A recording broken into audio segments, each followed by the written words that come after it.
Bienvenue sur la chaîne. Ici, on parle de Magic et surtout de Commander multijoueur en mode fun et détendu. Je suis Sir Galahad et je m'engage à vous expliquer un nouveau deck.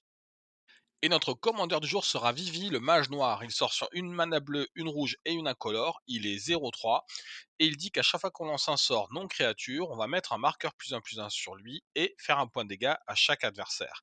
Et une fois par tour et seulement pendant notre tour, on peut ajouter X mana de n'importe quelle combinaison entre du bleu et du rouge à notre réserve, X étant sa force. Évidemment, on va pouvoir abuser de ces deux capacités et on a fait un deck qui va être un petit peu original, vous allez voir, il n'est pas basé sur les rituels et les éphémères comme on pourrait s'y attendre, mais plus sur les équipements et les artefacts. Et c'est parti. Notre premier objectif sera d'augmenter le plus possible la force de Vivi pour qu'il nous donne le plus de mana possible. On va commencer par deux sources de mana qui vont être très synergiques dans notre deck. La salle des oracles va nous permettre de mettre un marqueur +1/+1 supplémentaire sur Vivi à chaque fois qu'on va lancer un sort de rituel ou d'éphémère. Alors on peut le faire qu'à la vitesse d'un rituel, mais ça restera quand même très souvent efficace. Et l'amplificateur éthérique, c'est une source de mana bien sûr, mais surtout pour 4 mana, on peut l'engager pour doubler le nombre de marqueurs qu'il y a sur un permanent ciblé et on s'en servira bien entendu pour doubler les marqueurs +1/+1 qu'il y a sur Vivi, ce qui peut rapidement devenir démentiel, d'autant que les 4 manas nécessaires pour le faire peuvent être payés éventuellement avec la mana que nous donne Vivi, ce qui veut dire qu'on pourra doubler sa force plus ou moins de façon gratuite. Comme je l'ai dit, on va orienter Vivi non pas sur un deck Spellslinger classique, mais plutôt sur un deck équipement. Et donc, on va commencer par ces deux anneaux qui sont des grands classiques, mais très efficaces dans notre plan de jeu. Anneau de Valkas et anneau de l'île d'Evos. Tous les deux sortent sur seulement deux incolores, donc on pourra rapidement les avoir. Et lorsqu'on va les jouer, on mettra un marqueur +1/+1 sur Vivi et on fera un point de dégâts à chaque adversaire. Le premier va nous donner la célérité, ce qui ne nous sera pas forcément toujours très utile, mais ça peut nous servir de temps en temps. Le second, lui, va nous permettre de protéger notre créature, puisque pour deux incolores, on peut lui donner la défense talismanique jusqu'à la fin du tour, et donc protéger notre précieux commandeur et les marqueurs +1/+1 qu'on aura accumulés sur lui au fil du temps. Les deux vont faire la même chose au début de notre entretien. Si la créature équipée a la bonne couleur, on met un marqueur +1/+1 dessus. Évidemment, si on équipe notre commandeur, il aura forcément les bonnes couleurs, et donc il prendra un marqueur de plus chaque tour. On va continuer avec ces deux cartes qui synergisent très très bien avec notre plan de jeu. D'abord la rapière du mage rouge qui dit que la créature équipée gagne +2/+0 à chaque fois qu'on va lancer un sort non créature. Ce qui veut dire qu'à chaque fois qu'on va lancer un sort non créature, on va mettre un marqueur +1/+1 sur Vivi et il va gagner 2 points de force. Ce qui veut dire qu'il va pouvoir nous rajouter ensuite 3 mana.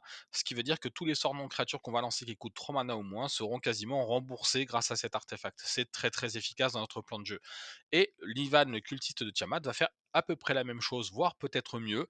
Il dit qu'à chaque fois qu'on va lancer un sort non créature, une créature ciblée gagne +X+0 jusqu'à la fin du tour, X étant la valeur de mana de ce sort. Et on va le voir, là aussi, ça va nous permettre d'avoir rapidement énormément de mana. Rappelons que notre plan de jeu va être pas mal basé sur les équipements. Les équipements coûtent assez cher en mana pour être équipés, et donc notre stratégie sera bien sûr d'utiliser la mana générée par Vivi pour les équiper après les avoir lancés. Bien sûr, mettre des marqueurs +1/+1 chaque tour sur Vivi, ça va rapidement devenir très intéressant, mais on peut avoir envie d'aller beaucoup plus vite. Voici trois artefacts qui vont nous permettre de le faire de façon vraiment très très intéressante. Le premier sort sur 2 et s'équipe sur 3 et dit que notre créature va avoir une force et une endurance de base 7-7 sur lesquels on va ensuite venir rajouter bien sûr nos marqueurs, hein, et qu'elle ne peut pas être bloquée par les créatures qui ont 2 ou moins en force. Donc ça c'est vraiment très très fort parce que ça va nous donner un moyen d'évasion pour aller frapper nos adversaires.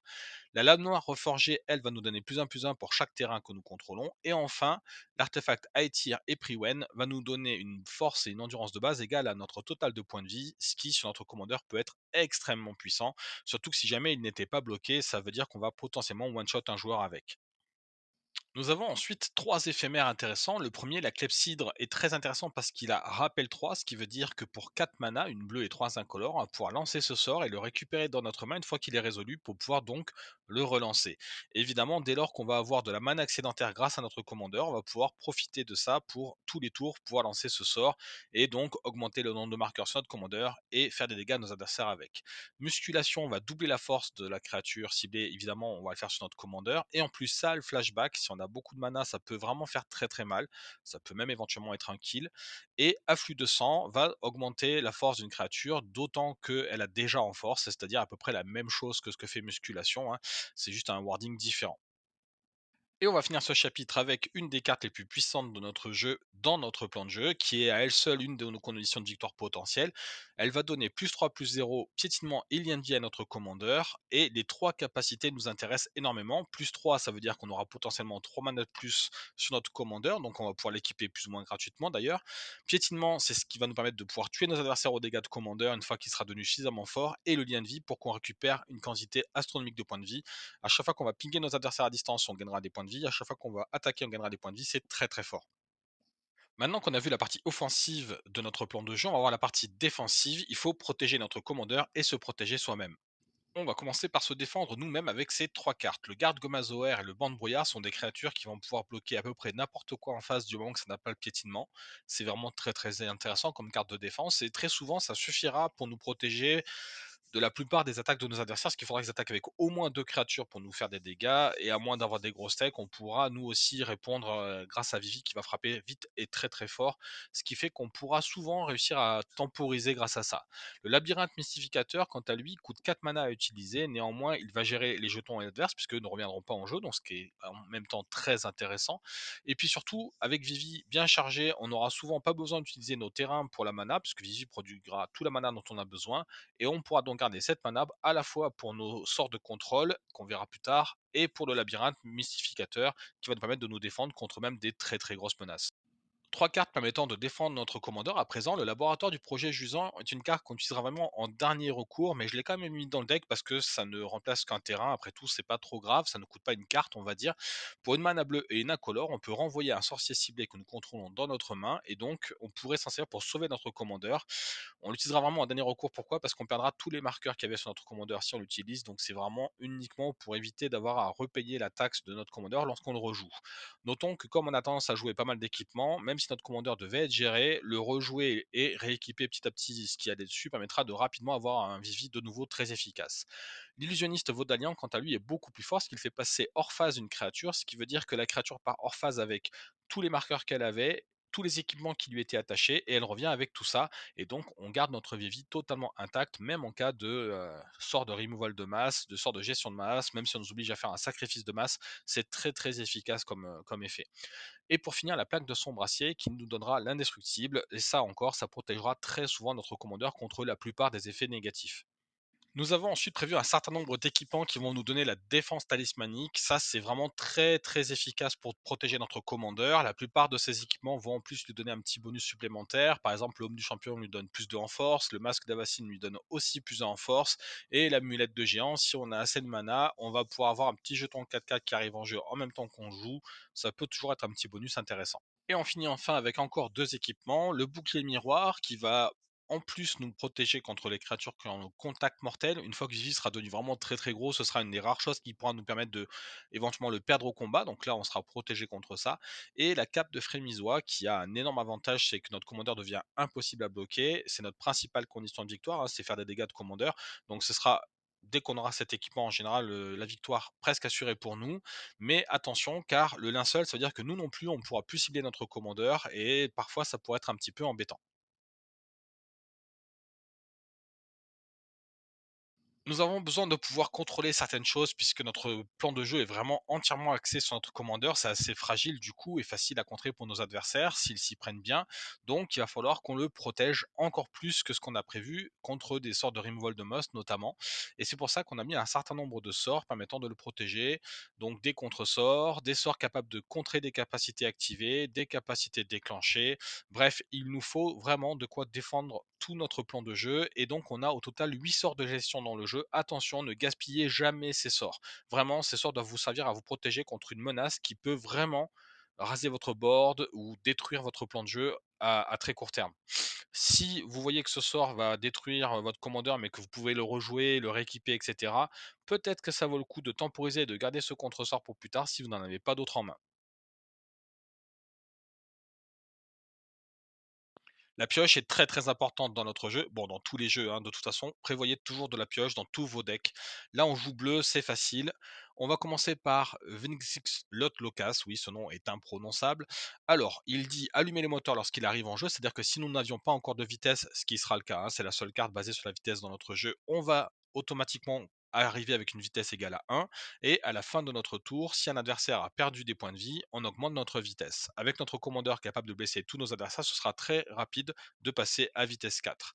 Il n'y a pas de limite au nombre de cartes dans notre main, ça déjà c'est bien, et dès qu'on est à vitesse maximale, donc vitesse 4, à chaque fois qu'on devra piocher une carte, on en piochera 2 à la place. Ça, c'est vraiment extrêmement intéressant.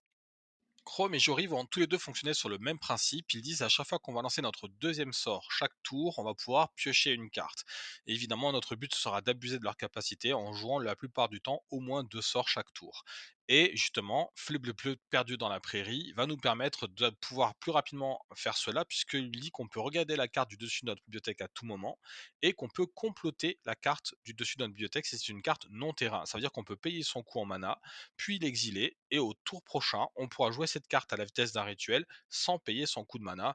Et donc, si on arrive à compléter une ou deux cartes par tour grâce à la quantité de mana énorme que nous donne Vivi, on va pouvoir piocher en autant de cartes avec Chrome et Jory.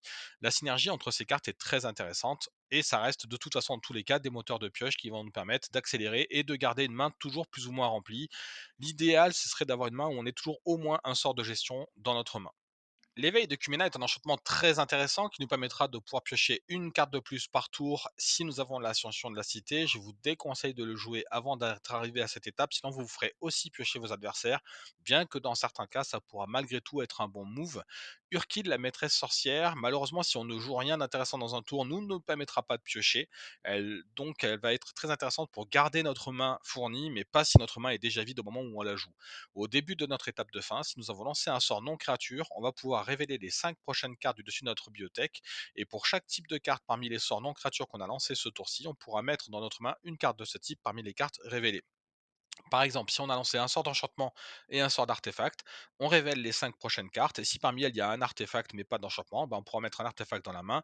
S'il y a un artefact et un enchantement, on pourra mettre une de chaque dans notre main. S'il y a deux artefacts et un enchantement, on pourra choisir un artefact, le mettre dans notre main et mettre aussi l'enchantement dans notre main. Vous avez compris, ça peut être extrêmement puissant pour garder notre main fournie, mais il faut avoir une main fournie pour que ça reste puissant. Curiosité, c'est un des sorts les plus forts de notre jeu, puisqu'il dit qu'à chaque fois que notre créature enchantée va faire des blessures à un adversaire, et il n'y est pas précisé blessure de combat, donc ça va synergiser avec la capacité de Vivi qui va pinguer tous nos adversaires, on va pouvoir piocher une carte. Autrement dit, si je traduis, dès lors qu'on va lancer un sort non créature, Vivi va faire un point de dégâts à chaque adversaire, et s'il est enchanté avec curiosité, on va piocher une carte pour chaque adversaire. Donc si on joue à 4, à chaque fois qu'on va lancer un sort non créature, on va piocher 3 cartes. Ça peut vite devenir totalement démentiel cette carte. Ensuite, nous avons le registre de Tamio qui coûte assez cher en mana pour piocher à moins que nous contrôlions suffisamment d'artefacts. Néanmoins, comme notre commandeur nous donne souvent beaucoup de mana, on pourra toujours piocher des cartes avec cet artefact une fois que notre main est vide, pardon. Et donc ça restera un bon artefact quoi qu'il arrive. L'enclave des breeders va fonctionner un petit peu sur le même principe, lui aussi coûtera assez cher en mana, mais notre commandeur pouvant nous donner très très vite beaucoup de mana, très souvent il nous permettra de piocher une carte de plus par tour grâce à ça. Étude Ristique, c'est une carte que j'ai mis parce que de toute façon le commandeur n'est pas budget, donc je me suis dit allez, soyons fous, mettons-la. Mais selon le mode de jeu que vous avez et selon les amis avec lesquels vous jouez, vous pouvez très bien la remplacer par une autre carte. Et on va finir avec trois cartes extrêmement puissantes. D'abord, Pensée parallèle. C'est un enchantement qui sort sur 5 mana. Et lorsqu'il arrive en jeu, on va pouvoir aller chercher dans notre bibliothèque 7 cartes et les exiler face cachée. On va ensuite mélanger cette nouvelle pile et ensuite on va pouvoir la mettre de côté. À chaque fois qu'on va piocher une carte, on peut choisir à la place de piocher depuis le dessus de notre bibliothèque, de piocher sur cette entre guillemets nouvelle bibliothèque qu'on aura constituée. Je vous conseille très fortement d'avoir au moins un contre-sort en main lorsque vous jouez cette carte, parce que si elle est gérée par un adversaire, vu qu'on sera certainement allé chercher 7 de nos meilleures cartes de notre jeu, on sera en très mauvaise position. Fabrication, quant à lui, c'est un petit rituel qui va nous permettre d'aller chercher un artefact, de le révéler et de le mettre dans notre main. La plupart de nos conditions de victoire étant basées sur des artefacts, évidemment, ce sera très très puissant. Et enfin, pour finir, summum de la révélation, ça nous permet de piocher X cartes, et si jamais X est supérieur ou égal à 10, ce qui peut aller relativement vite avec notre commandeur, alors à ce moment-là, on va pouvoir mélanger notre bibliothèque dans notre cimetière. Dans tous les cas, on va exiler summum de la révélation, et on ne pourra donc pas le rejouer éventuellement. N'oublions pas que si X est supérieur ou égal à 10, on va en plus pouvoir détaper 5 terrains, et on n'aura plus de limite aux tailles de cartes dans notre main jusqu'à la fin de la partie. C'est vraiment un rituel qui va être très très puissant quand il va être joué en mid-game pour refaire entièrement notre main et relancer la partie après un petit essoufflement. Un des avantages de jouer un deck Voltron basé sur les couleurs bleues et rouges, c'est qu'on va avoir aussi pas mal de gestion. On va commencer par tout ce qui nous permet de gérer autre chose que des créatures. Donc, par exemple, par la force et le Viachino hérétique vont nous permettre de gérer des artefacts. Par la force, on va pouvoir détruire beaucoup d'artefacts d'un coup. C'est très intéressant comme rituel, je trouve. Viachino hérétique, quant à lui, va nous permettre de détruire un artefact par tour de façon récursive. C'est vraiment très très fort aussi. Et en plus, on fera des dégâts au contrôleur de l'artefact. Bourrasque des terres, ça peut contrôler n'importe quel type de permanent, puisqu'on peut renvoyer jusqu'à 6 permanents non terrain ciblés dans les mains de leur propriétaire. Très souvent, ça nous donnera un très bon quart d'avantage, gérer 6 cartes avec une seule. Alors certes, les adversaires pourront rejouer la plupart des permanents qu'on a renvoyés, mais ça va les ralentir énormément. Et si jamais on a un adversaire qui a vraiment pris beaucoup d'avantages et qu'on le cible lui en particulier, on peut même lui donner énormément de retard et pouvoir du coup compenser cet avantage qu'il avait de façon très significative, voire même remporter la partie dans la foulée. Voici trois puissants effets qui vont nous permettre aussi de faire du contrôle de créatures de façon récursive. Le Kusarigama, pour commencer, est un artefact extrêmement puissant. C'est un équipement qui va permettre d'augmenter la force de notre créature, puisqu'on lui donnera plus en force à chaque fois qu'on paiera 2 mana incolores. En synergie avec notre commandeur, ça peut potentiellement être très très fort, ne sous-estimez pas cette petite capacité. Mais surtout, sa capacité principale, c'est que à chaque fois que la créature équipée va faire des dégâts de combat à une créature bloqueuse, le Kusari Gamma va faire autant de dégâts à chaque autre créature que le joueur défenseur contrôle. Alors d'abord, ce seront des dégâts non colorés, donc ça peut potentiellement faire des dégâts à des créatures qui ont la protection contre couleur, c'est très très fort. Mais surtout, vu la force de notre commandeur, très souvent, ça laissera le choix à notre adversaire de soit bloquer et perdre toutes ses créatures, soit ne pas bloquer pour préserver ses créatures et risquer éventuellement de mourir aux dégâts de commandeur. C'est extrêmement puissant comme effet. Colère brûlante va nous permettre d'engager notre commandeur pour faire en sorte qu'il fasse autant de blessures que sa force à n'importe quelle cible. Et enfin, pour finir, l'enchantement Dicing Gaze va nous permettre de faire des dégâts aux créatures avec le vol. Un point de dégâts pour chaque mana rouge. Étant donné la quantité de mana rouge que peut générer notre commandeur, on pourra très souvent faire le ménage sur les créatures volantes adverses. Le petit inconvénient de cet enchantement, c'est que si nos adversaires n'ont pas de créatures volantes, il n'aura pas une très grande utilité.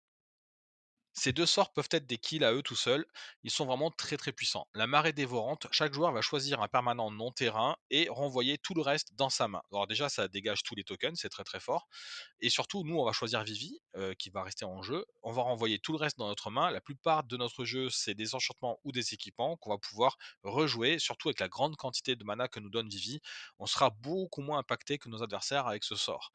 Ensuite, Forte Bourrasque va nous permettre en éphémère de pouvoir engager toutes les créatures que nos adversaires contrôlent pour seulement 4 mana, c'est très très puissant.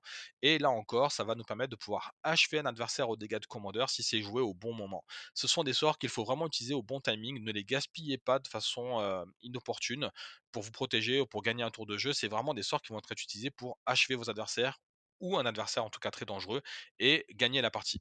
On finit ce chapitre avec ces deux puissantes cartes. Le Sigil of Sleep, c'est un enchantement qu'on va jouer évidemment sur notre commandeur et qui dit qu'à chaque fois que cette créature va faire des dégâts à un joueur, on va pouvoir renvoyer dans la main de ce joueur une créature qu'il contrôle. C'est extrêmement puissant puisqu'à chaque fois qu'on va lancer un sort non créature, notre commandeur va faire un point de dégâts à chaque adversaire et lui renvoyer en main une créature qu'il contrôle. À elle seule, si on arrive à gérer et à temporiser correctement, cette carte très souvent nous donnera la victoire.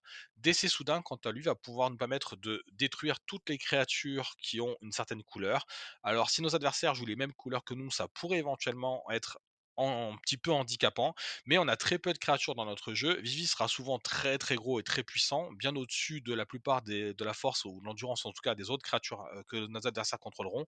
Donc même si notre adversaire joue du rouge ou du bleu, il y a de fortes chances pour qu'on puisse raser toutes ces créatures tout en gardant Vivi en jeu. C'est vraiment un rituel qui, très très souvent, nous donnera la victoire.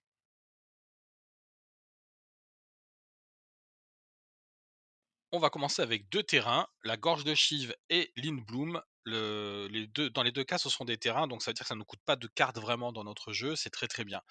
Le Gorge de Chive va nous permettre pour une rouge et 2 incolores de faire un point de dégâts à chaque adversaire. Comme on aura souvent beaucoup de mana avec notre commandeur, ce sera toujours très utile de pouvoir ajouter un petit point de dégâts en plus chaque tour. Et Lindblum, quant à lui, on va pouvoir le jouer d'abord pour son sort d'aventure, créer un jeton de créature qui dit qu'à chaque fois qu'on lance un sort non créature, on va pouvoir faire un point de dégâts à chaque adversaire. Et ensuite, on pourra le jouer depuis l'exil en tant que terrain. Donc c'est vraiment très très bien, parce que là, on a une parfaite synergie avec notre plan de jeu initial. Ces 3 petits sorts, qui ne coûtent qu'une mana bleue chacun, seront très souvent des sorts nous permettant de gagner la partie. En fin de partie, on va s'en servir pour achever un adversaire aux dégâts de commandeur. Ne les utilisez pas en début de partie. Vraiment, ce sont des finishers, gardez-les précieusement. Les 2 donc Shadow Rift et Pénétrer dans l'énigme nous permettront de piocher une carte supplémentaire. C'est vraiment pas négligeable. Si on achève un joueur grâce à ça, on aura un petit bonus d'avoir pioché une carte pour, éventuellement s'il reste un autre adversaire à côté. Et la frappe de distorsion a le rebond, c'est-à-dire qu'elle va se relancer au tour d'après et donc on pourra potentiellement tuer 2 joueurs rien qu'avec cette carte. Vraiment, ces 3 cartes sont très, très fortes, ne les gaspillez pas. Encore 3 cartes extrêmement puissantes. On va commencer par le coup point gravitique. Lui aussi va nous permettre très souvent de finir un adversaire. Une créature ciblée que nous contrôlons va infliger un nombre de blessures égal à sa force à un joueur ciblé. Notre commandeur pouvant devenir rapidement énorme, ça peut être un finisher sur un adversaire qui est un peu bas en vie. Attention, ce ne seront pas des dégâts de commandeur, mais ça peut nous permettre d'achever un adversaire. Et surtout, on peut lancer ce sort une deuxième fois depuis notre cimetière, nous défaussant d'une carte en plus de payer ses autres coups. Donc ça veut dire qu'on va pouvoir faire 2 fois la force de notre commandeur en dégâts à un joueur et très, très souvent, on va pouvoir achever un joueur grâce à ça. C'est vraiment un rituel qui est très puissant dans notre plan de jeu. Le fiel, le fouet et le trident vont à peu près faire la même chose tous les deux. Ils vont nous permettre de faire des dégâts égaux à la force de notre commandeur directement à un joueur adverse, sauf qu'on va pouvoir le refaire régulièrement. Le fiel fouet va donner plus de plus 0 portée à notre commandeur, c'est déjà très très fort et très dissuasif. Et à chaque fois que notre commandeur va subir des blessures, il va pouvoir faire autant de dégâts que sa force à une cible joueur ou planewalker. Autrement dit, si on attaque avec notre commandeur, l'adversaire aura le choix entre bloquer et prendre autant de dégâts que sa force, ou ne pas bloquer et prendre autant de dégâts de sa force. C'est incroyablement puissant. Quant au trident, lui, on va dire que lorsqu'on l'engage, notre commandeur va pouvoir faire autant de dégâts que sa force directement à un joueur ciblé. Et évidemment, c'est encore une fois très très puissant, un très très gros finisher. D'autant qu'on pourra très souvent rééquiper l'équipement sur notre commandeur pour quasiment rien, notre commandeur payant lui-même la mana nécessaire. Pour finir ce chapitre, nous allons voir 3 autres cartes. Donc, le passage des malandrins, c'est un terrain qui peut rendre une créature imbloquable.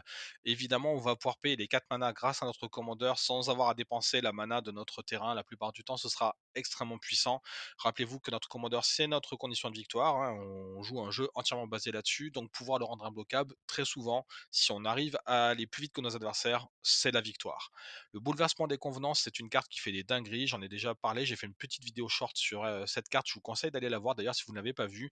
Normalement, toutes les créatures de nos adversaires vont être obligées de s'attaquer entre elles. Le premier joueur qui va attaquer va se retrouver full tap, sauf ces créatures qui ont la vigilance. La plupart de ces créatures vont se faire bloquer au passage, donc il va y avoir des créatures détruites de part et d'autre. Enfin bref, ça neutralise toute la défense de nos adversaires, ça nous donne la porte ouverte quand notre tour va arriver, et en plus ça va détruire un bon nombre de créatures, affaiblir les points de vie de nos adversaires. C'est une dinguerie tout ce que peut faire cette carte. Et enfin, pour finir, Insurrection. Cette carte, normalement, si on la joue, c'est pour la gagne. Donc vraiment, on ne la jouera que si on est sûr d'avoir assez de points de dégâts au total pour tuer tous nos adversaires en une seule vague d'attaque.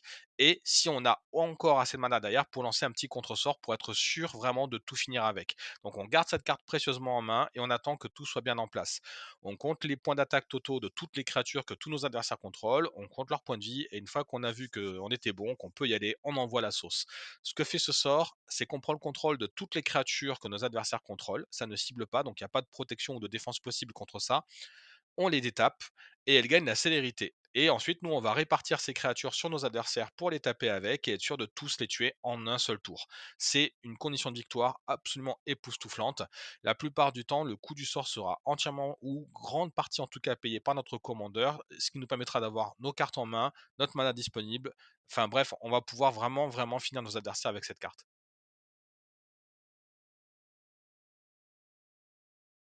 La dernière carte dont je voulais parler dans ce chapitre, c'est la seule carte de ce chapitre finalement, elle rentrait dans aucune des autres catégories, mais elle rentre à la fois dans toutes les catégories quasiment, c'est la duplication extravagante, un enchantement qui coûte assez cher, mais qu'on peut jouer relativement rapidement grâce à notre commandeur et qui peut vraiment faire des dingueries.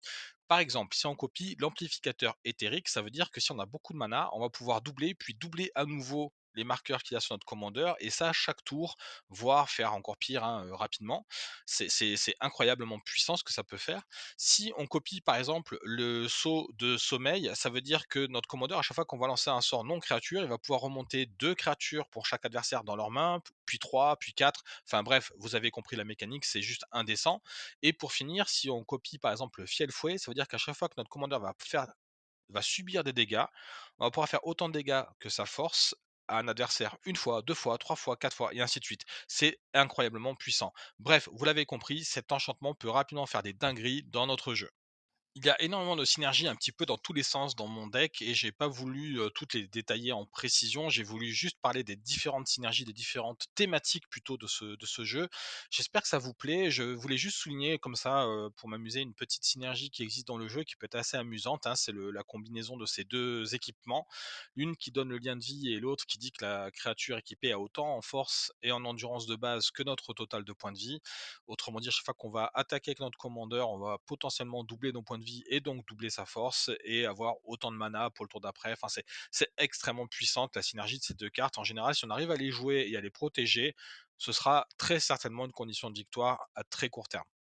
Alors voilà, c'était mon deck basé sur Vivi le mage noir. Je sais, j'ai essayé de faire un truc très original, ça correspond pas du tout à ce qui se fait d'habitude. C'est plutôt un deck Spellslinger en général, qui est d'ailleurs très, très puissant, hein, bien entendu. Mais néanmoins, je prends pas mal de plaisir à le jouer de cette façon-là et je pense que ça mérite d'être, testé, pour voir un petit peu une façon différente de jouer ce commandeur. Ça reste de toute façon un commandeur extrêmement puissant, qui a tendance à prendre beaucoup, beaucoup d'attention sur lui dès qu'on le pose ou dès qu'on arrive avec ce jeu. Donc, attendez-vous à vous faire, énormément, gérer ce commandeur, protégez-le bien quand vous le jouerez. Amusez-vous bien, c'est surtout ça le plus important et je vous souhaite de bonnes parties. Je suis Sir Galahad et il est temps pour moi de me dégager et de vous souhaiter bon jeu.